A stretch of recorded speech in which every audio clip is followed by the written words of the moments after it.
All right, let's begin. So now it's time for all the fun stuff. First off, let's do like basic indexing review to a certain degree. B-tree indices. This is when you do create index, this is what you're creating. Basically, why do we index? I mean, for one thing, it's faster. We don't need to scan through the entire table. But why do we use a B-tree index? Well, it was originally created to optimize data retrieval on a circular disk, which, 5 years ago, we'd like kind of laughed. We're like, yeah, of course, like everything's on a circular disk. But these times have changed. I mean, you're still going to get even using a B-tree index on an SSD, you're still going to get a performance benefit because the idea is that you're putting in data and you're traversing a tree which has a logarithmic search time versus like doing a linear search time over your entire table. It supports various operators, and Postgres now deals with null as well. You can use like when you're doing your string queries as long as your wildcard is all the way at the end, which actually has changed a little bit in 9.2 and 9.3 using some extensions and libraries, which we probably will not discuss today. Same thing, if you're doing a regular expression query, if you specifically put the caret to indicate the beginning of it, it'll do the appropriate, it'll hit the B-tree, which again has changed in 9.3. There's actually regular expression indexes, which is really cool. Anyway, there are many types of indexes in Postgres. We are actually going to cover some of them. And if you come to Dublin for PGConf EU, you can hear my talk on it, which will be the first. And it's one of my first time talks, which means it will be a disaster. All right, fun stuff. Finally, geometric types. Postgres supports geometric types. What the hell? I mean, like a database supporting geometric types? I was actually, when I was talking about that Foursquare talk earlier, they were talking about how they had MongoDB built in like a custom geometric type to like do some sort of calculation in it. We're all looking at like Postgres already does this. Like you just build it. Great index. So we can store points, line segments, boxes, paths. Though paths are a little confusing. Polygons and circles. As you notice, though, these all take up a lot of space. And they can take up a lot of space very quickly. And I mean, but the thing is, if you're dealing with geometric data, you probably don't care too much about space unless you're constricted by your hardware budget. Because frequently, when you're dealing with geometric data, you're probably dealing with geospatial data. More on that a little bit later. But let's see what Postgres supports natively out of the box. It supports a lot of functions. I mean, here are just like the operators that you can deal with translation, moving shapes around. You can deal with scaling, rotating objects. You can deal with, you can find like where the center of a circle is. You can find out, is my box over here? Is my box over here? Is like this box, is this box all the way to the left of this box? Do my boxes overlap? I mean, it already does a lot, and that was just the first page of operators. Here are all these other operators. And by the way, there's a reason why I'm not going through all these one by one. There's one of the great things about Postgres, and actually, many thanks to Bruce, is that we have like amazing documentation that, when you actually need to use some geometric types, just go to the documentation and read through what they do. What we're going to cover a bit more is the functionality, which actually, by the way, we have quite a few functions that we can use on them. We can calculate our area of our objects from the diameter. When you're dealing with paths, you can figure out, is it an open path or is it a closed path? We can find out how long a line is. I mean, et cetera, et cetera, et cetera. That we're probably, if there's a function that we're probably covered. And if you're not covered, I keep teasing this, wait till the end. So however, now we're starting to deal with like real performance considerations. Though, I guess we were before. These things are big. They're going to take up space on your disk.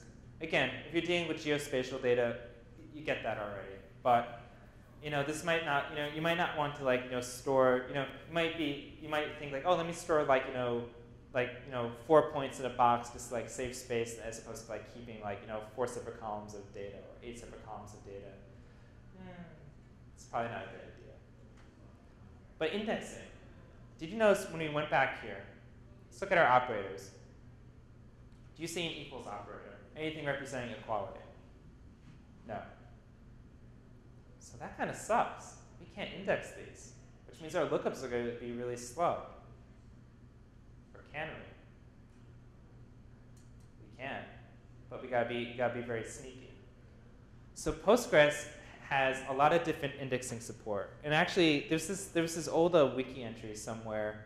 It was like MySQL versus Postgres, and it got to the indexing section, and you see all of Postgres' indices, and like with MySQL you just see like B tree. So, you know, again, like I said, this is a whole, like, indexing is a whole talk in itself in like so many different ways. And certain index types are whole talks in themselves. Here's one that's not necessarily an expression index. So before we saw what a conditional index was, which is, you know, we can restrict our index to look over like a subset of our data. Expression indices allow us to you know, basically handle computations on the fly, but like store those things as indices. So a good example is, you know, one that's pretty common, that I want to keep my email addresses case insensitive. Well, the data coming in might not be case sensitive. I might have something like, you know, Jonathan with a capital J at example.com. Well, I got to lower all those email addresses, you know, in order to make sure it's like case insensitive or up, you know, depending which one you want to do. This allows me to like speed up my query significantly, because, you know, if I'm calling lower on, you know, every single data entry, that's, you know, I have to call that function, you make the function call, you know, this is going to take time, and, you know, this is not a trivial call. So having this index is going to speed that up, because basically lower has already been called on all my data, and I'm just, you know, I just got to plug it in. So the problem is that, you know, sure, our switches are going to be faster, but our indexes are going to be more costly to update, because I'm going to have to execute my expression every single time I perform an update. And depending on how big my expression is, I mean, lower is still trivial compared to, you know, perhaps doing like some complex, you know, pricing calculation, as you see up there. That one's not too complex. So actually, this is an example.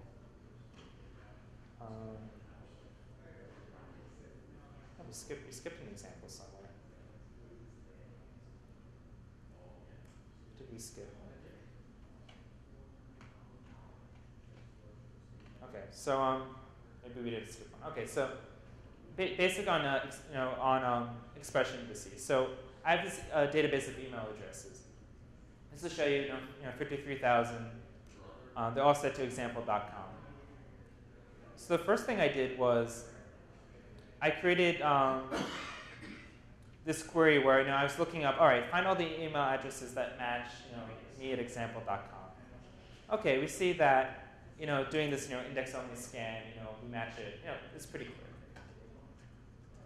And we use an index-only scan too, which is a Postgres 9.2 thing, which it makes counts really fast, because until then, counts you had to use a sequential scan. All right. So, but the next one is, let's say, you know, I had like, you know, bad data in my database. You know, there's like case insensitive, you know, maybe I won't say bad data, but, you know, case sensitive data where I had upper cases and lower cases, you know, a mix of things in it. So I called lower on all my email addresses. Well, we got to do a sequential scan, and not only that, we have to call the function every single time. So of course, you know, this is a little bit more costly. You know, this was, I think, a factor of 100. So what do? I create the expression index. As you see, you know, so this took 862 milliseconds to create.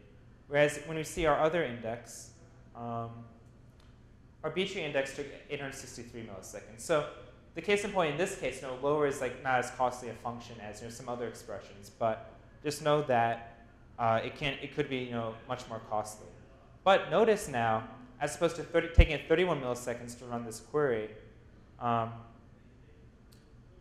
sorry. Oh, this was actually no. This was just showing that this is like a normal case-sensitive example without calling lower. But when I do call lower, it hits the expression index, and, you know, our runtime is back down to what we were getting, you know, before when we were just doing the regular B-tree lookup. So I apologize for a little bit of the convoluted explanation, but, you know, here's really where the power is. That the fact that we created this expression index, we can make this data, in this case, you know, case insensitive, and, you know, still get that high performing lookup. which is what we're going to be needing most of the time. Particularly, my real-world example is people can log into my website using their email address, and I mean I cheat a little bit. I make sure everything's case insensitive going into the database, but like if I didn't do that, if I had to like retrofit on an old database, I could put on the expression index and get this really quick lookup. Okay, and we're done. So this leads into the next example. So let's go back to geometric data. Now, as we recall, we don't have equality operators, but some things we know have equality. Finding the plot size for my house. We know it's going to be 2,000 square feet. 2,000 square feet. My tiny little apartment in Manhattan, which is like 580 square feet, which you don't even want to live. Rent is in Manhattan. And no one should pay that much in rent. Be glad. Just a quick side note, and I'm actually happy this is being recorded. So I came back to New York after Hurricane Sandy, and like I lived in the part that got flooded out in Lower Manhattan. And when I came back, it took 2.5 weeks. There was still no internet. All the phone lines were down. Like the entire phone network was destroyed. And my lease was coming up, in a couple months. They asked for more money for the apartment. I'm like, are you kidding me? Like nothing's working down here. Sorry. Anyway, I apologize for the rant. So first of all, we're only inserting 1 million rows now, but as you can see, 1 million rows of box data is 57 megabytes. Takes a little bit of space.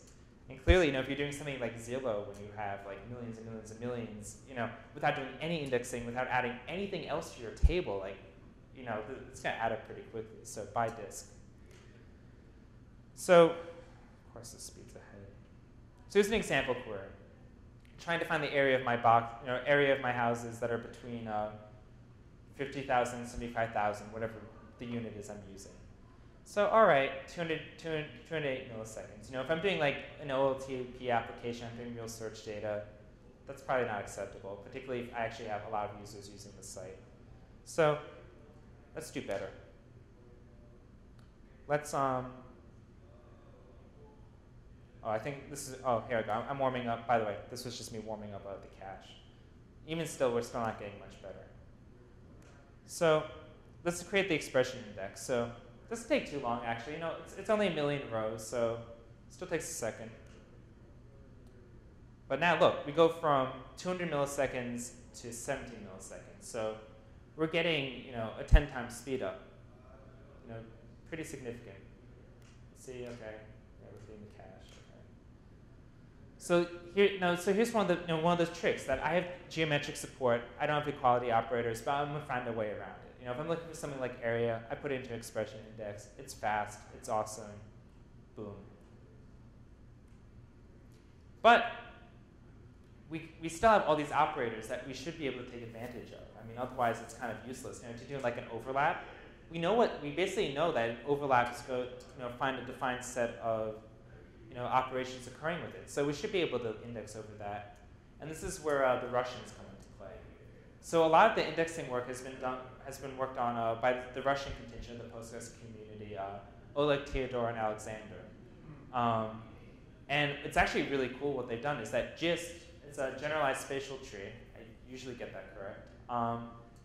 Generalized search tree. I even had it written down. Anyway, what's cool is that it's not just an index. It's like an index that you can plug in arbitrary algorithms to, and it's going to handle the indexing for you. So it's extensible, and there's documentation on how to extend it.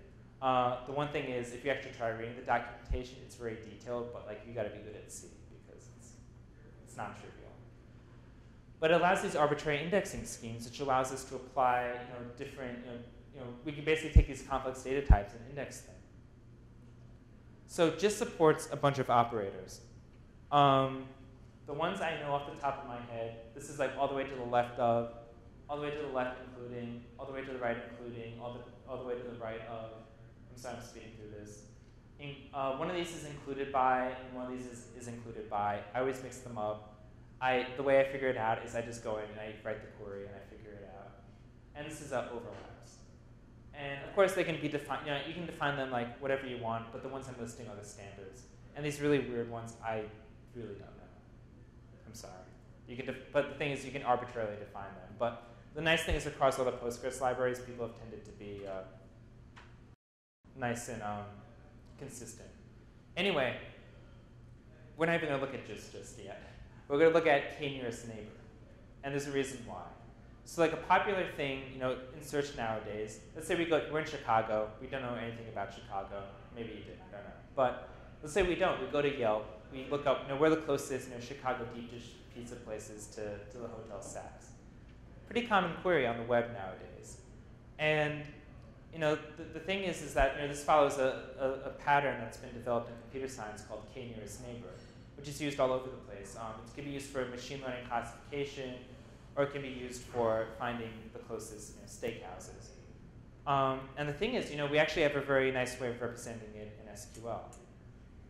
First of all, I terrorized myself by taking a year of computational geometry in college, and I never used it, but I just like showing the fact that a k-nearest neighbor of 1 is similar to a Voronoi diagram. If we had more time, I actually go into why this is, but just know it is. And by Voronoi diagrams are really cool. So there's this thing called a k-nin just index, which is added to Postgres 9.1. What's cool is that if you have n, where n is the size of your table, and you have a distance operator, which is defined by the thing that looks like a TIE fighter, and you actually know what your nearest neighbors are by k, because your limit in the query is going to be your k. So if you say limit 5, that's find my 5 nearest neighbors. You have to also work order by into it, which we will do. And actually, we're going to do this by example. So I created 2 million random points, or I'm creating 2 million random points. Okay. So again, how big is it? This is how big it is. It's not as it's not as costly as boxes as we can see. So here's my k-nin query. I'm saying, find me for my points the coordinates that are, order the coordinates by the distance from point 500, 500, and limit it by 10. So as you see, this takes some time for a lot of reasons. We're sorting, we're doing a sequential scan. This takes about 632 milliseconds to my machine. It's not that efficient, particularly because, I'm sorry, I'm warming the cache. It's slow. And particularly if I'm searching Yelp, Yelp can be slow sometimes, but it's not this slow. You're getting your queries back pretty quickly. So let's create a k-nin just index. Here's the thing about it. It's kind of slow to create. It's going to take some time, particularly, I only have 2 million points, but you can imagine that some of the geospatial databases out there have a lot more. Who knows how many Google has. So you're going to pay a penalty on index creation in this case, and actually, your index is going to be fairly big. So I'm just looking at the total relation size. So before, our points database was about, what was it? It's 80-something, right? Yeah. Okay, let's say it's 80-something. With the index, it's 227 megabytes. So the index is much larger than our table itself in this case. And we just have 1 column on it. But now we run that same query again. Find our 10 closest points to 500 by 500. It took less than a millisecond. So we went from 600 milliseconds to 0.2 milliseconds. That's what order of speed up is that? Is that 1,000? I don't know. I'm a math major. You can't do math in my head. So we spent. That's instant. That's incredible. So I think what's slightly frustrating is that this is one of those hidden gems of Postgres that if you didn't know this existed, it might be very hard to find out. But we have this ability to do these lightning fast k-nearest neighbor queries, and this actually gets applied elsewhere with some of the PG DryCram library, which is used typically to handle spell checking mistake. Basically it's your own spell checker. You can get benefits from this too, and this type of query is used for handling regular expression queries, basically regular expression indices, and dealing with arbitrary wildcards in your like statements. So pretty fast, pretty powerful, and well worth it, particularly if you're using geospatial data. So Anyway, I did a fun little application. At PGConf EU Amsterdam, I found all the closest coffee houses to the hotel by using Kane and Gist, and basically did a live demo of it, just like one of the many applications you can do. Which, coffee houses there don't really serve coffee. All right, so how do you summarize geometric types? Well, basically in terms of performance. B trees are out, but we have expression indices, we have gist indices, and we have Kane and gist indices, on top of that. There's a new gist index. We're going to talk about it later, SPGist, which deals with, it's like specialized spatial table, but it has to do with partitioning more. We'll talk about it in the context of range types later on. I haven't played with geometric types, so I won't be able to give a good answer. But by the way, if you don't have enough support for your geometric data, there's Postgres, which is like the de facto standard in the geospatial world. It's actually the most used geospatial library, even including commercial ones. Though I think Esri still is pretty. I think has a pretty good market share. So yeah, and actually a lot of people using Postgres don't realize they're using Postgres. They think they're just using Postgres, but yeah. So actually, it's sort of on the advocacy side, it's kind of an interesting problem. But again, out of the scope of this talk. Network address types. I don't use these too often, but I want to show that they're there, that you can store network address types natively. When I use them, it's just for logging IP addresses, and I put them in just in case I have to, and maybe one day I need to analyze them. I do have an example of them. I don't know. We'll just go through it for argument's sake. Basically, this is another one of those cases where you got to worry about formatting a little bit. So there's three types. There's INET, CIDR, and MAC address. And I think the difference is INET, you don't necessarily care about your subnet at the end. CIDR, you got to have everything in it. And MAC address is your hardware address for your network card. So anyway, just showing, you have different ways of putting in the data for the INET, and it's smart enough to know that if you do something like this, if you do the 32-bit mask or the lack thereof, that this is just your IP address. But if you have some sort of subnet, it knows to show the subnet. With CIDR, it's really exact. That if you just put in, if you put in something that's just the 32-bit mask, then it knows that okay, this is what it is. But if you do try to do something invalid, that if I put in 192.168.1.1.24, sorry /24, it knows that this is an inappropriate value for CIDR. You got to set the bits appropriately, as Postgres tells me. And MAC address is a MAC address. You do have some operators and functions. You can tell is an IP address less than 1? It's a lot less than. Is it completely included within a particular subnet? So as you see, .1.5 is, but .2.5 is not in the .1.1 subnet. You can increment them. You can actually do your bit masking, with your bitwise operators. You can figure out what your broadcast address is. Figure out your host. Figure out your host mask, and many more. Clearly, I'm not a networking expert, but I've tried. I try to write what I can. But here's the cool thing, by the way. You notice we did have our equality operators, so we can use B-tree indices. We do have some useful functions, so we can use expression indices, and there's basically good support for handling network operations in it. So. Just to go through these real quick. Here's your operators. Here's their functionality. Pretty cool. So again, I don't use I don't think I've written anything networking related. So I can't give you the full lowdown on the performance issues of it. But look, you can use B-tree indices, which you know that you don't need to do sequential scans to do IP lookups. Bit strings, another thing that I don't use ever, but Postgres supports them. And basically, what's a bit string? It's a bit string. It's just bits.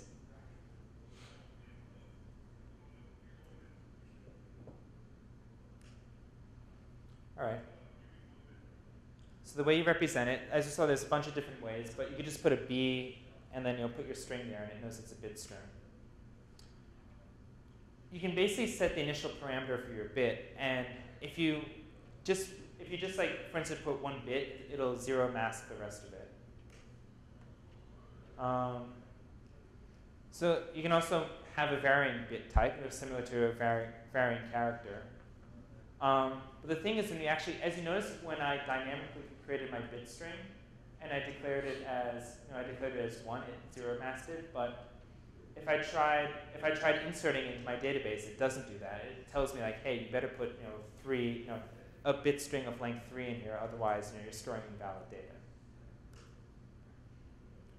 So the thing is, notice like this time I casted it and it inserted it correctly.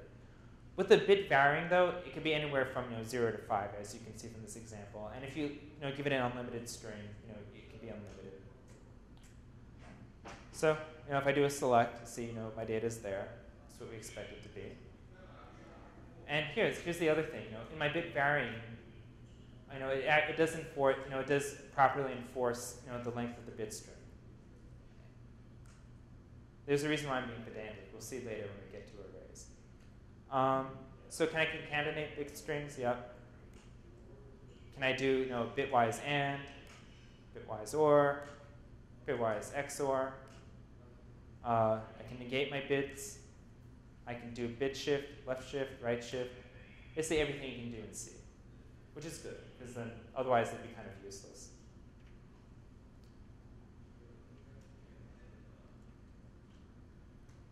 All right, I think we're all good with bit strings. Again, like I've never used them, but I haven't had to.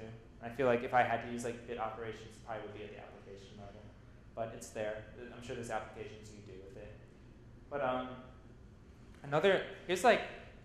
this is like surprisingly in a data type talk, because the way that this is possible in Postgres is via data types. But full text search. Postgres has full text search built into it, using something called the tsearch2 algorithm. And we use the appropriate data types and indices to make sure we can get our full text search done. Now, are we familiar with full text search? I mean, basically the idea is that we have documents of data. Let's say I'm indexing websites and I want to find Postgres in them. I can use full text search to do this efficiently. So the key type for this, well, there's 2 key types. There's tsvector and tsquery. But tsvector is what actually breaks down your documents. And it uses its appropriate stemming engine and the tsearch2 algorithm to take care of this.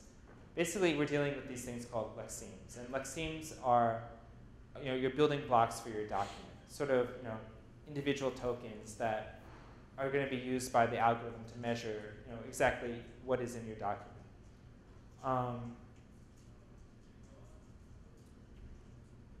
So there's different things. I don't want to go too much into the specifics of full text search. It's an entire talk. There might actually be one in this conference about it, but you can set the ordering. Because as you see, like the keyword in the tsvector is that they're a sorted list of normalized lexemes. So you can like sort the order. You can set the weights on them to say which words are more important. For instance, I might give if I'm indexing a data set about data, I might give more weight to like words like data than I will to words like learned or I. So to tsvector actually saves you some of the pain, because when I'm pulling in this data, I don't want to like go in and like divide it up myself and do the ordering and handle all that. So tsvector is going to do this mapping, and this is actually this is going to allow you to store the data as text. And later, when you create your index to do full text search, you're going to map all your text data to tsvector using this.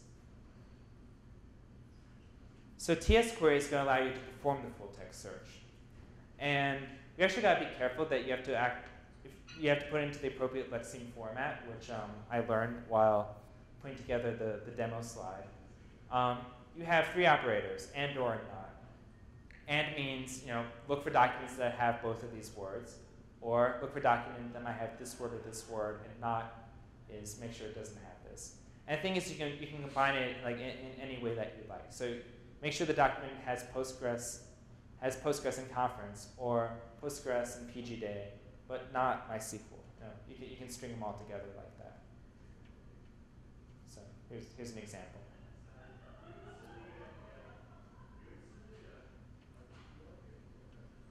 So it also allows this thing called prefix matching, because for instance, I might just want to match things like pre or post, or whatever it is. But this is where you also need to be careful, because with what's going to happen when you actually run these queries is that your words are going to be stemmed, which means it's going to truncate it to a certain level. And when that happens, you're going to postgraduate and Postgres are actually going to be matched by your prefix matching, or even by your stemming. So yeah, be careful. This actually will return true, or this will return a match. So you have a lot of different functions completely outside the scope of this talk. Because a lot of what you got to do with your full text searching is that you need to set up your appropriate measurements and scores and metrics, and that could be potentially your full-time job. So the other thing is that, again, we're getting these weird operators. You saw this and thing. And we know that Postgres can support, and-ands, but, we need to be able to switch over this efficiently. Because, that's sort of like where the full text search problem comes from, that we have this document data that we need to search over. Which leads us to the GIN index, which is the generalized inverted index. What's nice about GIN is that it's really fast. Like when you actually get it built, it's really, really fast. It's going to blow just out of the water when you're dealing with full text search queries. And and GIST also supports full text search. The drawback is going to be GIN is slower to build, and it's slower to update. And it's actually significantly slower. It's 2 to 3 times slower. So if you're having a database that's being, if you're writing a lot of text data to your database, GIN is going to be slower to update. Now, there's a little bit of a cheat in GIN that was added. I'm not sure which version it was, but there's like this fast GIN update that this actually only makes it 2 to 3 times slower than writing to GIST, because actually normally it's like 10 times slower. So you can actually choose whether or not you want it on. I recommend it on. So GIN is actually supported by a bunch of different data types. Not as many as GIST, because part of it is that you need to deal with these inverted indices, which I think my information retrieval is a little bit rusty, like the actual implementation of it, but it has to do with you have to pre-build these tables, like some of the information needs to be pre-built into it in order to do the matching correctly. But things like HStore, which we'll cover later, and like the trigram library that I was mentioning, can support GIN, including the one-dimensional arrays, which we will also see that. So it's demo time again.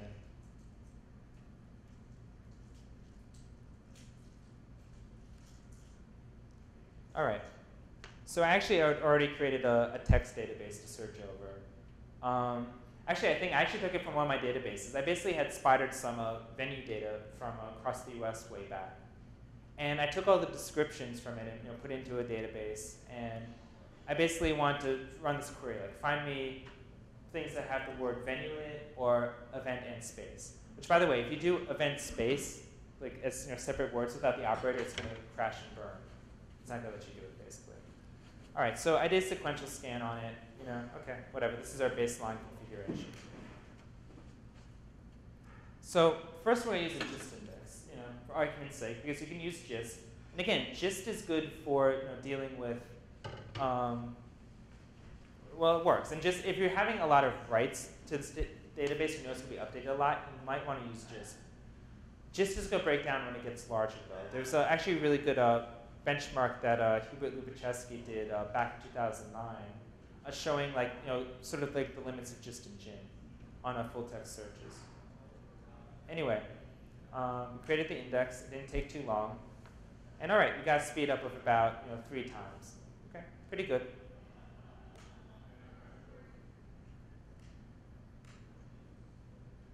All right, so now we're creating a GIN index. So creating it actually didn't take too much longer in this case because my data set's fairly small. But look at that speed up. I went from, what was it, like 200 milliseconds on the base query to 88 milliseconds on the GIST query to 0.7 milliseconds on the GIN query. I mean, Again, this is on the order of magnitude of 100. Gin is really quick. So, but again, as I said, the index, gin indices are going to be larger. And I think when I ran like the size, I didn't show the sizes because I think in my data set they're pretty comparable in this case. But yeah, so here's the cool thing. So as you saw, the gin thing was pretty quick. And if you ever played with like Sphinx or Solar, those are about the times that you get. When your full text database grows larger to something like 100,000 entries or 1 million or 10 million, gin starts taking a little bit longer and longer and longer till you're getting like 100 milliseconds, 200 milliseconds, and Sphinx is 1 millisecond. However, last year at a PGConf EU, Oleg presented a talk. Oleg, one of the Russians, presented a talk about how they were basically getting sub-Sphinx times with some of the changes that they made, but they warned that they broke a lot in Postgres, so they had to fix it back before actually trying to get it committed. They're actually doing a full talk on this in Dublin this year, so I think they fixed everything they needed to. And yeah, we're going. This is great because it's one less library you have to use. You can use Postgres for all your full text stuff. Particularly as your data set gets really large. Anyway, again, lecture in itself. Check out those documents, please. UUIDs. So I said we were going to talk about this a little bit later.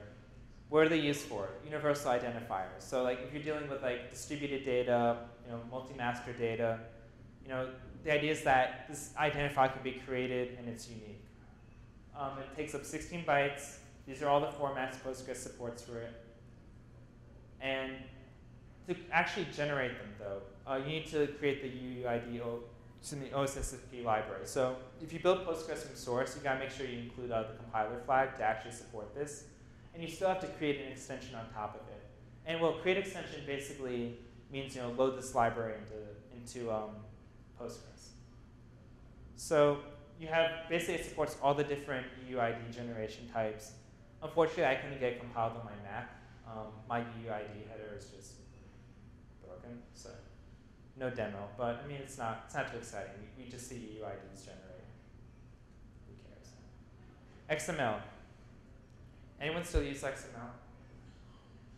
Yes. Okay. Postgres supports XML. But all it does is to make sure your XML is valid. That's all. So no comparison methods. And you also have to worry about your encodings too. And particularly if you're doing it does support some XPath queries, but I mean really, this is all it does. Make sure it's formatted. And you can do, yeah, it does XPath. You can do some limited XPath stuff. I haven't really used it. I'm sure, if you need to use it, everything's here. You don't really, you do get, you could use some expression indices on these things, but the issue becomes that, you probably have to get very specific in terms of the data that you're pulling out. So you're creating, you could potentially have a lot more indices than you need, or they end up being larger than your table. So it's not, in my opinion, it's not super useful, but it's there. And here's an example. Actually, I think Jim put together this example, and I'm glad because I didn't care too much to look into it. And the reason is because yeah, XML still exists, but you're probably not going to be doing XML manipulations in Postgres. If you are, you probably just want to store the XML document and pull it out to use in your application. That's all. Let's get to cool stuff again. Arrays. Postgres supports arrays. A database supports arrays in them. I mean, that's that kind of goes against relational database wisdom because this is multi-column data that you're putting into one column that violates did we talk about it with Joe? I can't remember, but I think Joe Selko would probably say what's this, or I actually think it's really cool. I don't want to put words in his mouth, but we support any data type in Postgres can be turned into an array. An array is this generalized subtype that the PG catalog stores, and you can just do whatever you want with them. It's awesome. So here's some examples. Hang on, I have a demo for this though.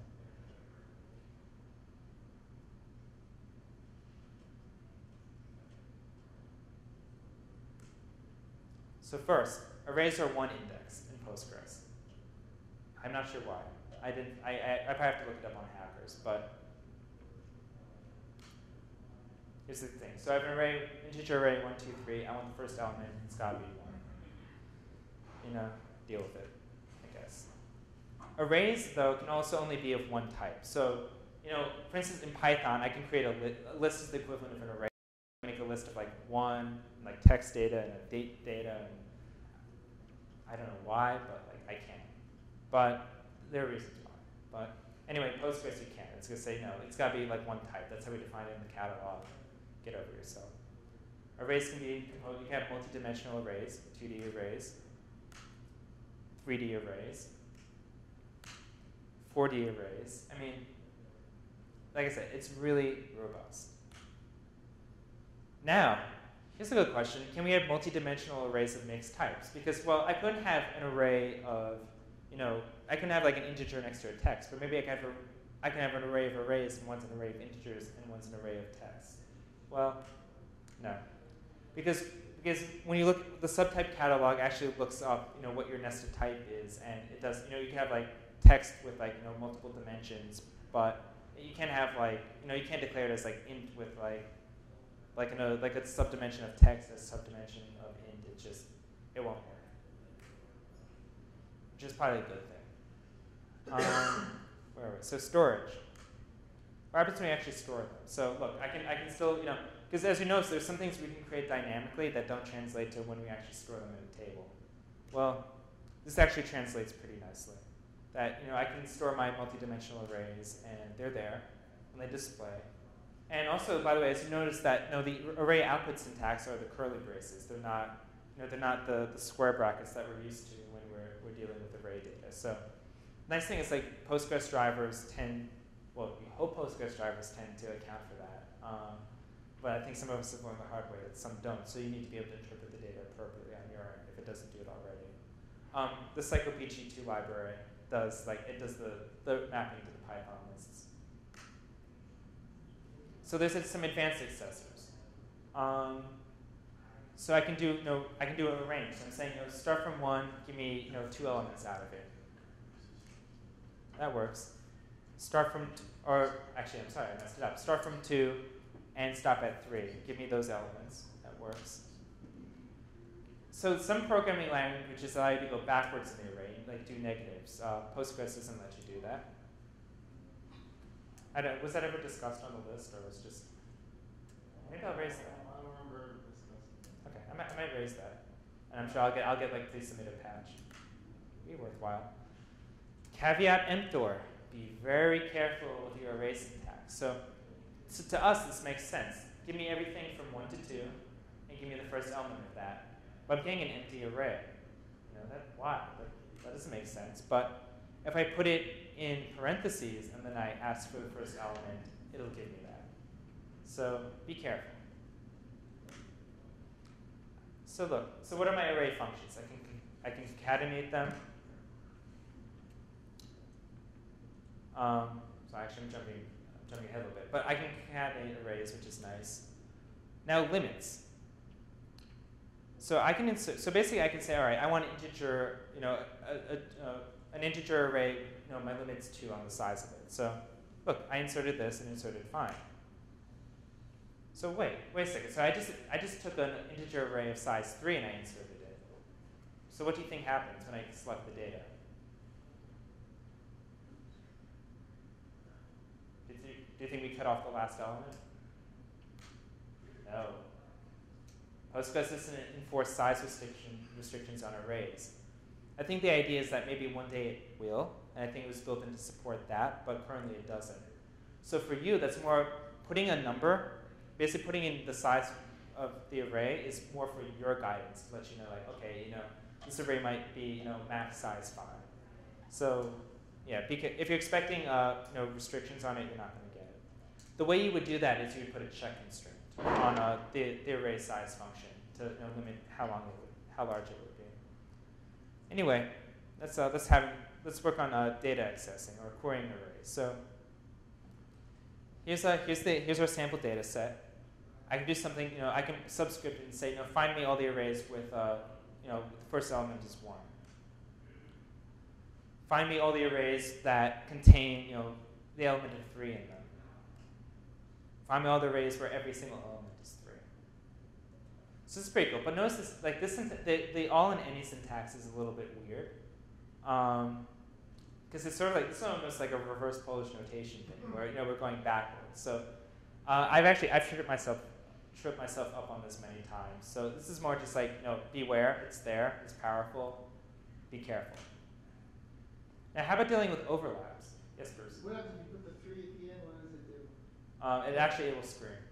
It'll give you an error? Yeah, because here it's looking for an array. It's actually looking for, well, any and all are robust that they can handle both arrays and like sets, or basically, the sets of data that you're returning from a select, which actually I've had a lot of trouble with. Particularly with all, I've had a lot of trouble with dealing with set functions.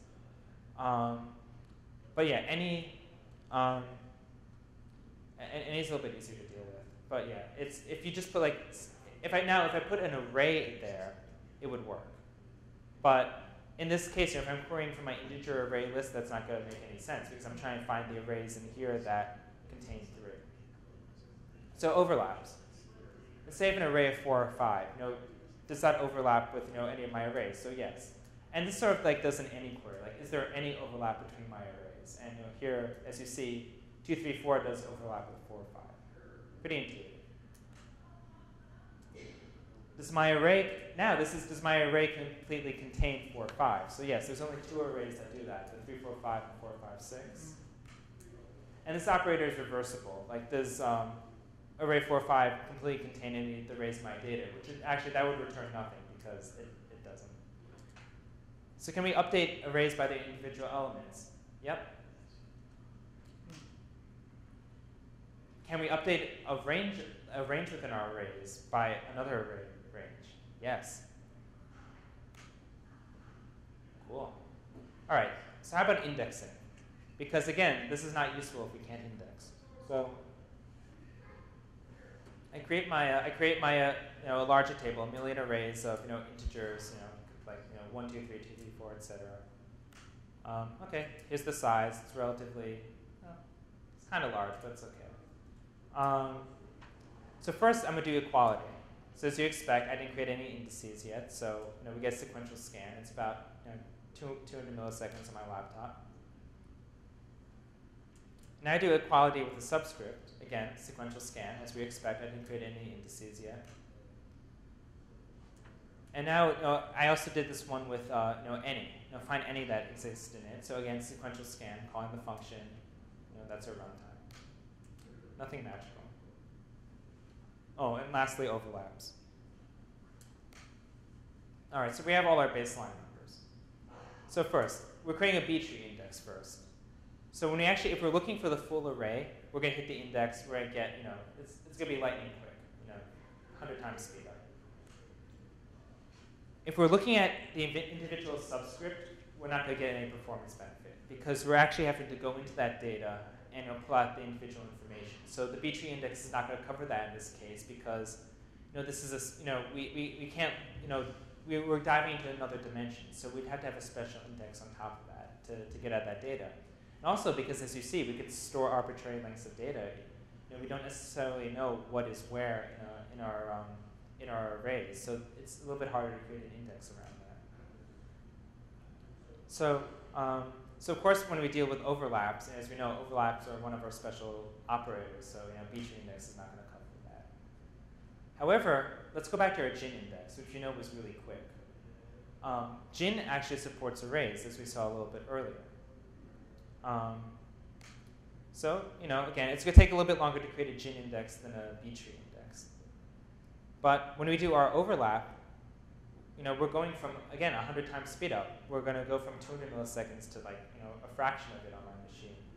So yeah, and an overlap is sort of a common array operator, and it might be a way that you can it's a way you can get around switching for within an index. So let's say I know that I want to see my second subscript equal to 3. I could first overlap all my arrays and figure out which ones contain 3, and then that would filter hopefully most of your data out, and then you can check, if that particular element equals 3. So you have to do it in 2 steps, but again, also with Postgres, with common table expressions, or even just doing joins and froms, you can get to that pretty easily. Anyway, array functions. You can append, you can prepend, you can remove, you can replace. You can do a join, which is useful. And actually, again, in terms of keeping data consistent across applications, this is a nice thing to do. You can unnest. And basically, unnest allows you to put it into the set format, which means you can use it in subqueries. So actually, I used a common table expression here, which is one of the best Postgres features. And actually, in a 9.1, we added writable common table expression support, which is incredible.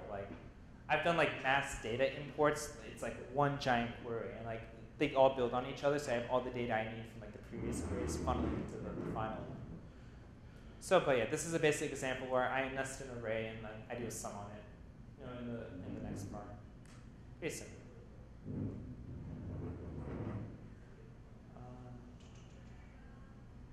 Okay, so we covered all this.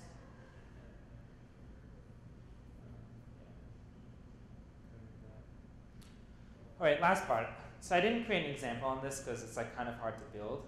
But actually, a question I often see in the PostgreSQL IRC channel is I have some typically I have an address list, and there's multiple email addresses associated within a different table. But I want to put it into a CSV file and put it and output it all on one line.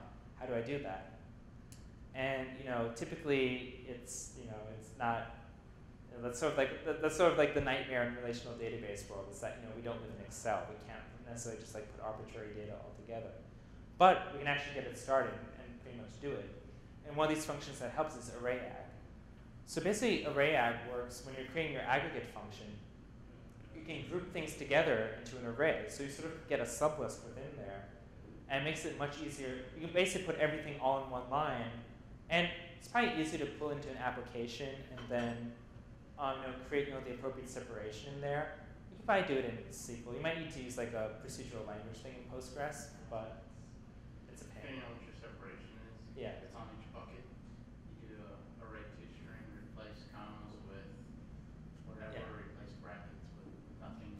Yeah. Yeah, that works too. Oh, excuse me. But yeah, I mean, this is useful when you're dealing with it's relational data, but relational data that's a one-to-many relationship that you need to put on one line for your financial analyst. This will get it done. Very useful function. All right, let's get web scale. JSON. JSON was added in Postgres 9.2. And in Postgres 9.2, it was ensure that you had valid JSON. It stores the JSON. JSON is stored as text data in Postgres right now. And so basically, there's no binary representation of it, which we'll actually mention a little bit later what that is. But Postgres 9.3 made it a little bit more useful. It made it more web scale, which I like joking around. It's ridiculous. But anyway, what can we do with JSON? Well, let's demo it.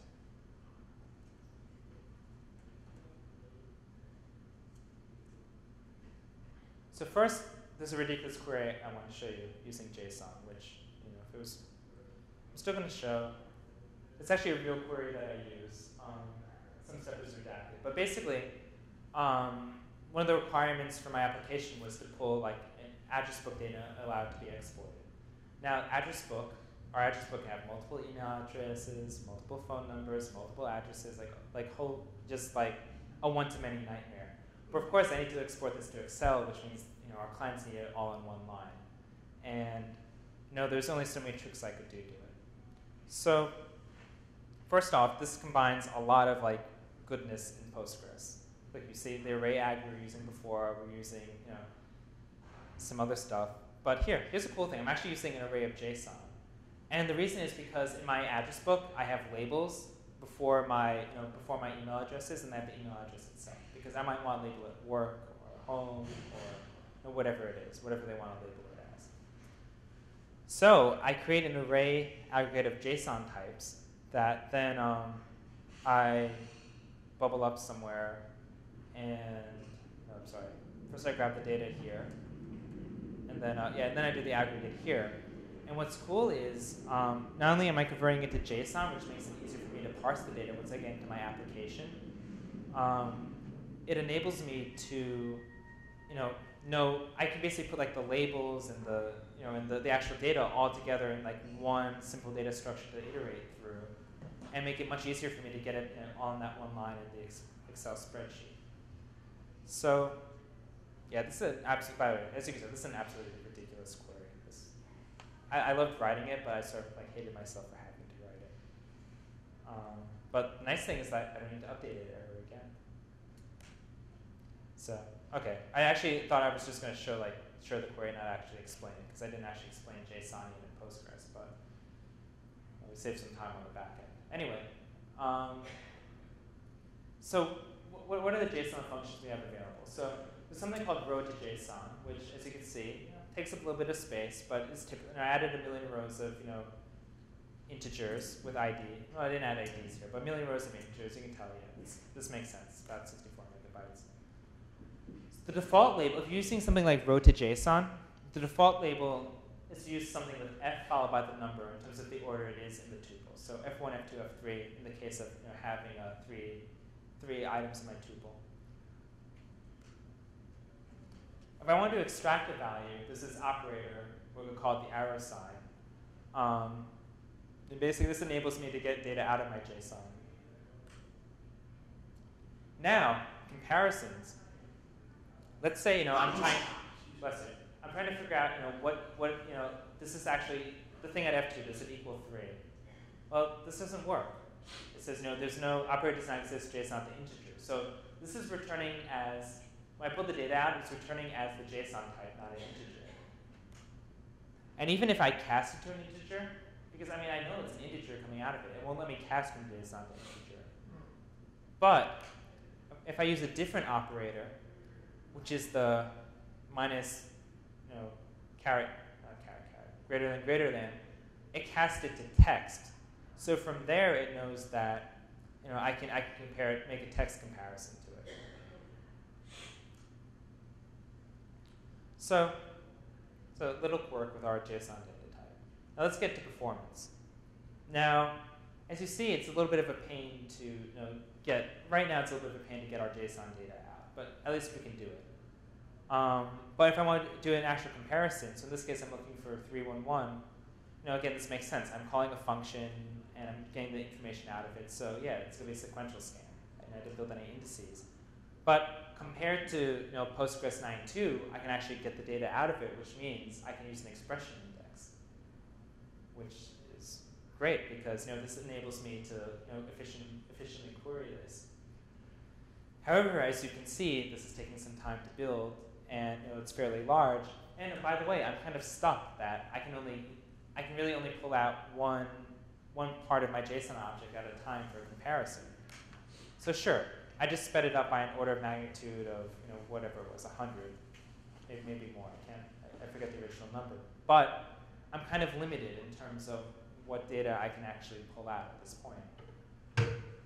So I think when I was analyzing this, I was thinking where would this actually be useful? Where do I actually want to query into my JSON object?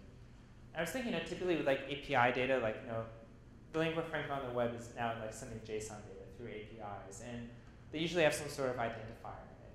So if I really need to if I'm storing raw JSON data in my database, I need to pull it up for a particular API information I received, I would do an index over the ID column or whatever they call their identifier in their JSON, and that'll allow me to efficiently pull it out. Because other than that, how do you search over it? It's almost like a full text search problem, which, as we saw, can be quite a pain to set up. Now, all right. So now that's what are some other ways to populate our JSON data? Well, let's say I created this table. So there's this function called JSON populate record, where you can insert. Basically, allows you to create JSON based on a structure from a particular table. Which is like a little confusing, by the way. Basically, like this part, the first part of it is like you're saying like if this doesn't match anything that doesn't match a column in your JSON table, like you said, it is null, and you have to do that explicitly. What kind of sucks though is arrays are an integral part of JSON, but if I try to store an array, I mean clearly I know this is an integer array. A JSON populated record doesn't work on nested objects, so you can't store arrays based on this formatting. Or you can't create JSON objects based on this formatting from a record. Yeah. What are JSONs? Is that an array? No. So I call my table JSON because I'm storing like. I'm sorry. Yeah. Yeah, that's probably confusing. I could call this basically object type. So this would be like whatever object type this is. I could call this like Bruce, and then I would be casting the null as Bruce to say like, okay, this is the object type I'm using is Bruce. All right, so let's revisit that first JSON query. Or that's not, actually. All right, so what I was trying to do there with that example was I was thinking, well, we do have some of these special operators, so maybe GIST can support it. But there's no GIST support at this time. At least for the the JSON type that we have that we're using right now. I'm going to add a however to this maybe in a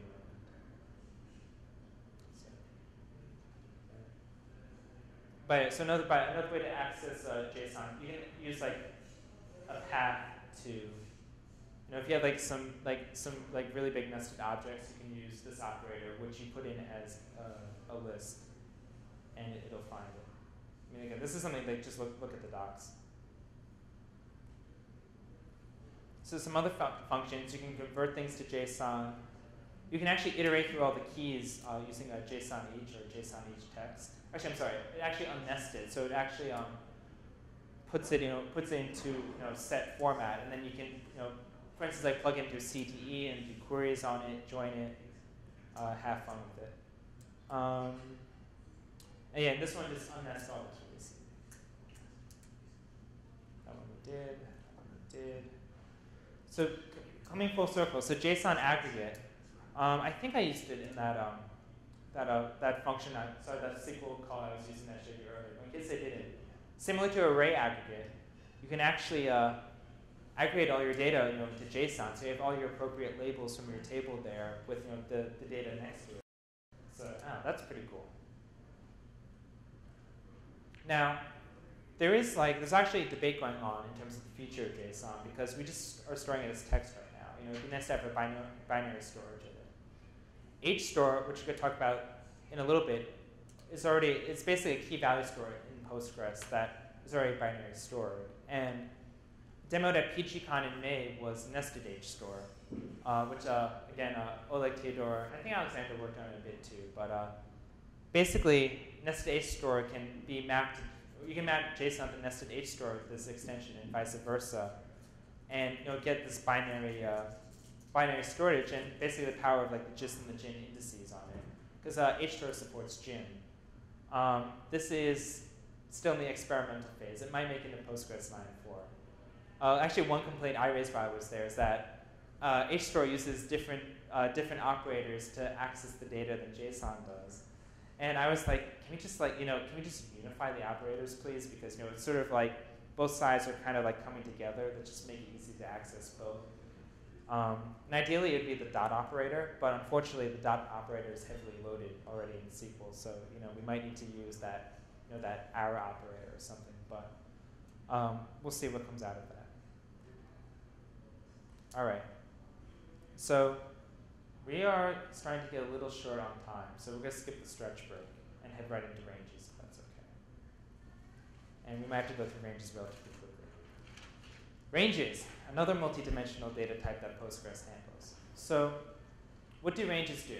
I mean, ranges are everywhere. They're used for scheduling. They're used for probability. They're used, you can read as well as I can read. Ranges make my money. Because when I'm dealing with my venue data, I have money ranges, I have guest size ranges, I have budget ranges, I have time ranges. It's just everything in my application is a range. And I was so happy for this feature to get added in Postgres 9.2. So range overlaps before Postgres 9.2 are kind of difficult because there's 6 different ways that a range can overlap or not overlap with another range. So you either have to, there's like a trick to get your query, down, very simple. But if you do like the naive query, there's like 19 and clauses in it that you have to like put together. I mean, you can get it down to 2 if like you're very careful, and basically involves knowing where my range is not in the overlap. But we don't want to do math because we just want to build applications. So before Postgres 9.2, we had overlaps. So overlaps is in the SQL standard, and it's used just for like dates and times. And it's very limited. It's just, my start time less than or equal to, my overlap less than or equal to my end time. So it's good. It was there. The problem is you couldn't index it. So, it's not that quick. Now, as a Postgres 9.2 and greater, Jeff Davis actually talked about a labor of love. Jeff Davis spent about 5 years working on this, independently, and we're lucky. This is something no other database really does this. To the best of my knowledge, he might have gone ahead and like sold it to like a big company for a lot of money, but he gave it away, and he's already given us a lot of built-in support: integer ranges, numeric ranges, time ranges. Now the size, intuitively, this makes sense. The size of this is 2 times your data type plus 1. And it's smart enough to know that if your ranges are equal, that it'll keep it like as one size, or as the smaller size. Again, when you're dealing with page creation, we might get a little bit, it might all be equal in the end, but what can you do? To use ranges properly, though, you do need to remember a little bit of pre-calculus, which is that you got a bracket is less than or equal to, and a parenthesis is just less than. You can also have empty ranges as well. I mean, it's all pre-calculus in one. And you can also have infinite ranges, which, by the way, when you're using the constructor, if you're using like the SQL constructor, like select in-for range, parenthesis, your 2 types. If you want to say an infinite range, you use null. But if you're just using the string constructor, then you just have to do this. So remember I said infinity was a keyword with a date time? You got to be careful because infinity, if you make an infinite date range or time range, you might get unexpected results, particularly when you're dealing with open bounds and closed bounds. So if you're dealing with an infinite time range, just don't use infinity in this case. If you're doing something like standalone, sure, like you can use infinity to represent your infinite time, but otherwise just use, because Postgres, it knows that if it's open bound or closed bound on infinity, it's infinity. But there's no such thing as like less than or equal to infinity. But it treats infinity here as an actual value. So it'll do a comparison. So there's a bunch of ways you can construct ranges, and I'm going to be a bit pedantic here. Because as you see, we have 2 closed bounds here. So this should be 1 less than or equal to x less than or equal to 10. But it comes back as 1 less than or equal to x less than 11. The reason it was decided to do this was to help chain ranges together. So if you had a bunch of ranges in a row, you could see, you could actually see the chain and not have an unnecessary overlap. But this is important to know because if you're not using a driver that takes care of this for you, that you need to be aware that this is what your actual range is coming back at. So your application needs to handle it appropriately. So if you use the constructor function, it also defaults to, blah less than or equal to x less than the end of the range. But like when you get to continuous type data like numerics, you got to be careful with that because there's an infinite number of reals between the next real number. Which, that's the fortunate thing of math. So actually, I got asked by Oleg, can you have arrays of ranges? So the short answer is yes. I've yet to think of a reason why. I'm sure there is, but it's supported. Gotta love robust software. So the cool thing is, instead of writing our complex SQL to deal with range overlaps, we have the and operator, which we've seen a lot throughout the day. which also means that we can use gist indices to speed up our range queries. And it makes it quite nice when we create our range query and we don't have to do a sequential scan. We can hit our index and get back our data relatively quickly. So performance-wise, I just want to, I didn't create an example for this one, but actually, I took the slides from my range types talk. As you see, we can get really fast data. Like this was something, I think it was like 1 million rows or maybe more, but we get the quick query times that we expect. But I noticed, particularly using the gist index, that the query time sort of scaled linearly. Like when I took larger ranges and did the overlaps, it kind of like the amount of time it took to return the data like increased linearly. Because if you see here, this is like a small range of 500 integers. But when I went through a range of about, what was it, like 900,000? Is it 900,000? Yeah, or 90,000. No, yeah, that's 900,000. It took like 3 times longer, or whatever the math was. So that's just something to be aware of. It's probably not often you're comparing ranges of numbers that are over that large. Generally your ranges will be much smaller, but something to be aware of if that is your range data.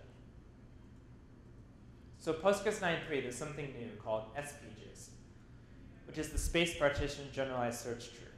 And it's designed for handling unbalanced data structures, because that, for instance, let's say I have a range of numbers from 1 through 5. And a lot of them are in 1. I have a tree where everything in 1 is down to here, but 2 is up here, maybe 3 is here, and 4 is here. It's completely unbalanced. So searching for things with 1 could take a long time. So the idea behind SPGIS is that it's going to sort of partition, as opposed to instead of doing a traditional tree, it's sort of going to balance the unbalanced data and divide it into the appropriate buckets to look it up. So if you're able to partition your data nicely like that, the searches are very quick. So I did something, basically I was trying to see, I had I created a sample database with ranges, and I used the inclusion operator, is 500 somewhere within my list of this. And that's when it hits it's for operators like that where it's gonna hit the SP gist index, because it knows I'm just looking, I'm not looking for an overlap, I'm not looking for this giant slew of data. I'm looking for something is this within my range? So it knows which bucket to fall into and can quickly get the data back. Because if you're using it with gist, it's just as good, it could potentially be a very unbalanced tree, and it's going through a lot of information in order to find it. But with SPGIS, because it's kind of clumped together, it knows 500, oh, it's this clump. Okay, I can pull it right out. So it's pretty powerful. SPGIS, it's very new. I think it's also using the regular expression indexing. I'm not sure. I have to look that up. But I know they're expanding it to actually use it for some of the HStore stuff and some of the new JSON stuff that they're working on. So the other cool thing is that an airline should never double book you again on a flight, or double book you with someone else, because we can use constraints on this.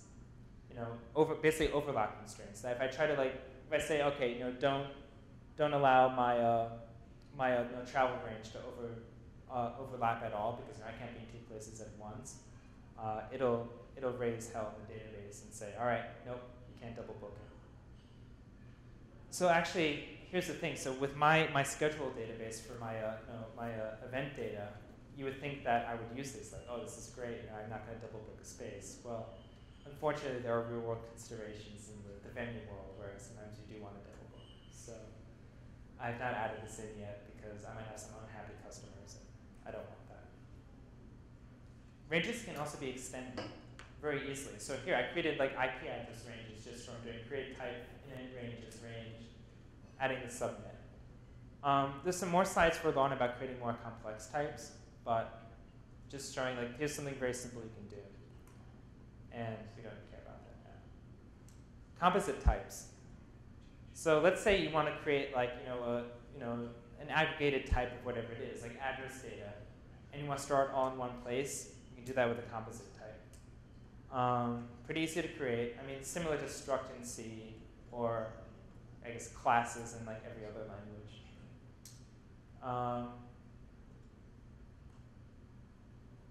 Basically, you can insert them by either putting in as a tuple or explicitly just setting it as a row.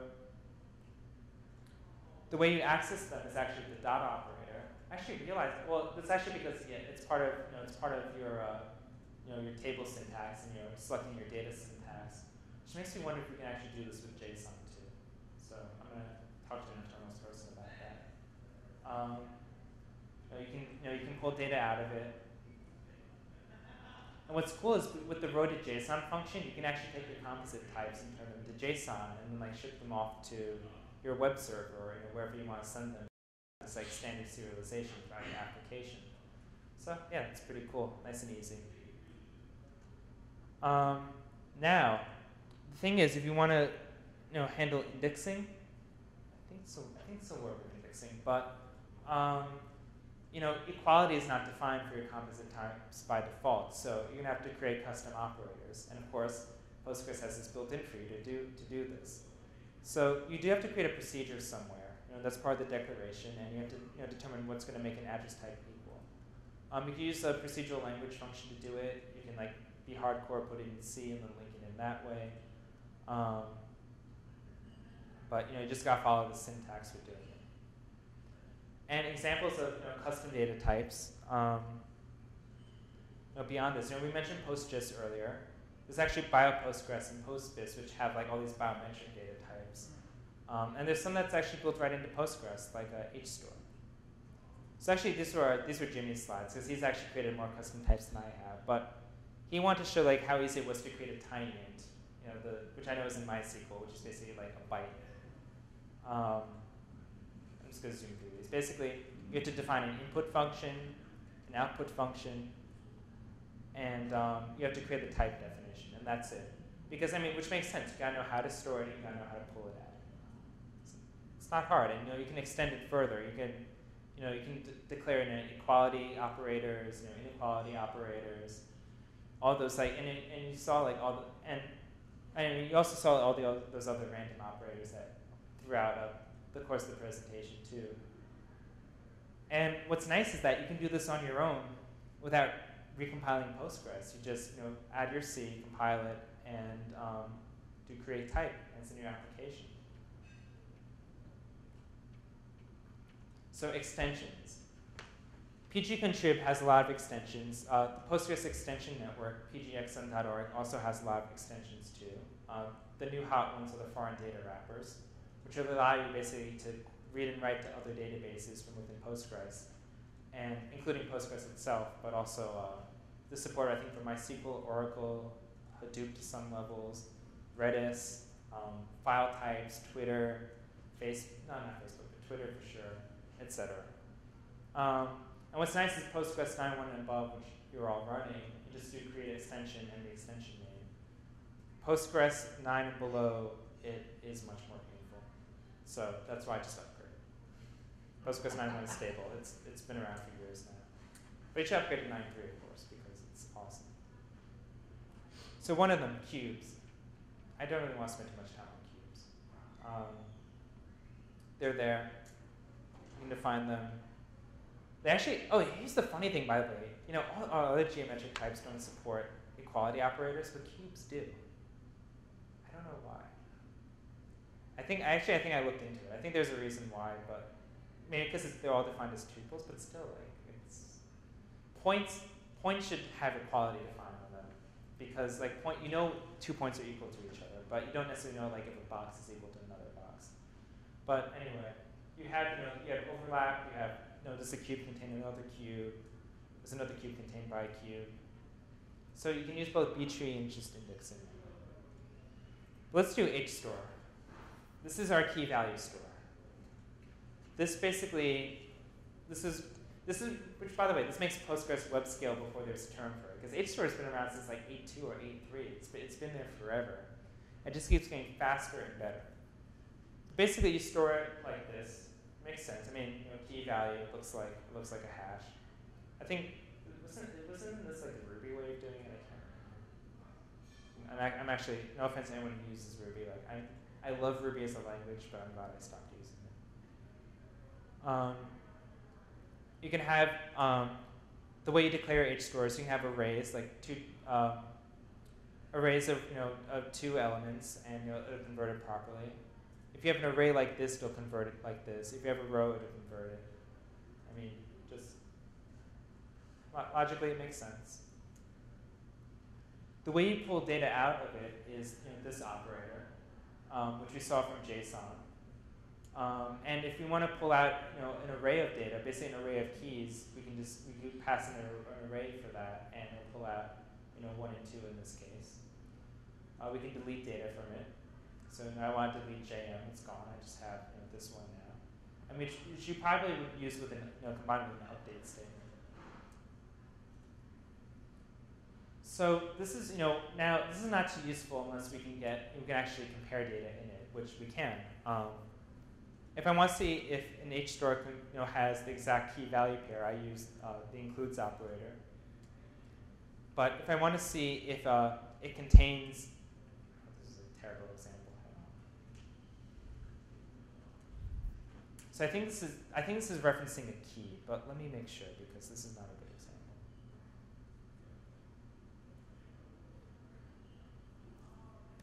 Okay, so yeah, this is using the question mark. This says, does my key value pair contain a key? So that makes sense now. This is right. Does my HStore contain every single key that's in this array?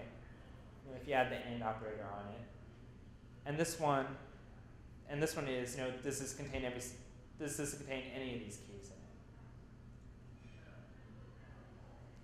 So we have HStore to array, HStore to matrix, a 2-dimensional array, HStore to JSON, HStore to JSON loose. This is kind of cool because HStore to JSON assumes all your values are text values. But HStore to JSON loose will try to best guess your type conversion. So in this case, it converts it to integers. I believe that was added in 9.3. It might be 9.2. But worst case 9.3, which, like I said, you all should use. All right, so a bunch of other functions. HStore is very useful. And it supports both gist and gin indices, particularly on your most useful operators, which are my lookup operators. Like, do I have these keys? So this is where what I was talking about in like the patch that Oleg and Theodore proposed, where you can actually convert your text JSON to your native HStore type, and then you can have gist and gin indices on it. And you actually get like this really fast speed up in terms of querying of your JSON data, where you don't need to create those functional indices anymore. You can just have it in your gin index. You can just create your gin index and not care about which keys that you're querying for. That the information will be there already. And it's much more efficient. So the other cool thing is that you can actually do some equality comparisons with HStore, which allows you to have unique HStore columns and gives you some ordering in group by and distinct by. Which leads us to stretch bake 3, which is really kidding because we're done. And I'm keeping you guys like 2 minutes later, and I apologize. But what's the conclusion? We just spent 3.5 hours like going over all these data types in Postgres, and there's a lot. And clearly there's like a lot like we sort of skipped over too in terms of like diving into details. Like ranges, I have a 40-minute talk just on ranges. I've actually have a 40-minute talk just on like key and gist. So, and I mean that's an index. I mean, there's a lot in Postgres, and there's just like more and more that's being added, natively. I mean, if you look at the PostGIS library, just the amount of geometric types they support, it's like an obscene amount. And I mean, I think PostGIS 2.0 was released a couple months ago, and they added more. I mean, who knew there were more geospatial types? But.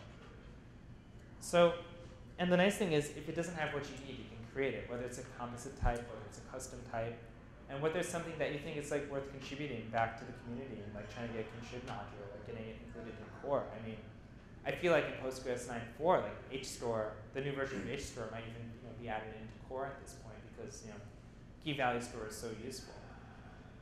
So, again, like consider this like an introduction to all the data types. Like, there's clearly like many ways they can be used. There's much more information that that I'm sure I can even present on this, and it's fun. I mean, at the end of the day, what I love about it is like, Postgres supports more data types natively than I get in Python. A lot of these things in Python I have to create classes or create custom animations to get them I need to get done. So it's kind of cool. It's kind of cool that a database does that. So the ultimate reference, I did reference some other talks in it, but like the ultimate reference is the documentation. I mean, the one thing we're very fortunate about in our community is that we have really good docs. I mean, I can tell you like some of the information I took, I just like read the documentation, interpreted it, and like you saw like I copy and pasted some of the slides just listing the functions because it was easier than A, typing them out, or B, like trying to explain them. And yeah, that's it. This is who I am. This is where you can email me, which right now, low probability, if it's a very detailed question, it's low probability I'll get like a quick response to you. Except if it's over the course of the conference, because I'm sort of like, have like a minor escape from work. I'll be very minor. When you become a CTO, it's just like, it's particularly to start up with a growing team. It's like, you got code, and you got to manage, and I love it dearly, but like my free time is gone. And this is me on Twitter. I primarily talk about Postgres stuff on it and organize where like everyone goes drinking like at these things. But I think the open people have done a really good job at that. But yeah, I guess any questions? Is there a way to get a copy of your examples that you? Yes. I'll try shoot me an email. I'll try them out. Let's see. Actually, if you want to see what there's quite a few functions I learned using the PSQL prompt, like echo queries, prompt. That was actually some of those. Yeah, that was the funny thing, by the way, I kept screwing up prompt, because prompt at a minimum you need a variable to set it to, and I kept like forgetting to add it, and like I getting weird things happening. Also, by the way, you'll also see if you look through my examples, you'll see like I'm completely inconsistent how I set things up as well. Like I have like random echoes in places and whatnot, but the examples, we deal with them. But I'll say by far the coolest example I've ever seen from any talk was Gianni Cioli. He has this extension called PG Chess, which is incredible. Like you can play chess in Postgres, and like, damn, like you like on the command line, you like in the Postgres shell, like you enter like the chess moves. The chessboard appears, and you have like all the chess pieces like appearing in Postgres, and like it makes moves and like it moves against. You make moves against it. And he did it all in like PGSQL and SQL. That's probably with all due respect to Postgres, that's probably the coolest extension that has been created. Usefulness, it's a very good tutorial on how to use PLPG-SQL and do something like very complex on the command line. And that's actually like his purpose of the talk.